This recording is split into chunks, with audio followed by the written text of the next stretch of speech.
Hi all, ఇవాళ recipe వచ్చేసి palak keema curry అండి. ఇందుకోసం స్టవ్ మీద ఒక కడాయి పెట్టేసుకొని 2 టేబుల్ స్పూన్స్ వరకు ఆయిల్ వేసేసి 3 లవంగాలు, అలానే 2 నుంచి 3 కట్ చేసిన ఆనియన్స్, అలానే 3 కట్ల పాలకూరని, అలానే కీమాని, అలానే అల్లం వెల్లుల్లి పేస్ట్ని పక్కన పెట్టేసుకోండి.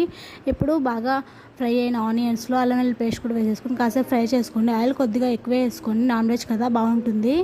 ఇందులోనే కొద్దిగా టర్మరిక్ పౌడర్, అలానే కొద్దిగా కారం, అలానే రుచికి సరిపడా సాల్ట్ కూడా వేసేసుకోండి. కీమా అనేది నేను 12 to 13 విజిల్స్ వరకు కుక్ చేసుకున్నానండి. అందులోనే ధనియా పౌడర్ కూడా వేసేసి బాగా ఫ్రై చేసేయండి. ఇందులోనే సన్నగా కట్ చేసుకున్న పాలకూరను కూడా వేసేసి పాలకూర దగ్గర పడే వరకు ఫ్రై చేసుకోండి. ఇందులోనే బాగా కుక్ చేసిన కీమాను కూడా ఒక కప్ వేసేసుకోండి. ఆల్రెడీ కీమా ఉడికిపోయింది కాబట్టి మనకి ఎక్కువ టైం ఏం పట్టదండి. కాసేపు మూత పెట్టేసి దగ్గర పడే వరకు ఫ్రై చేస్తే పాలక్ కీమా కర్రీ రెడీ అండి.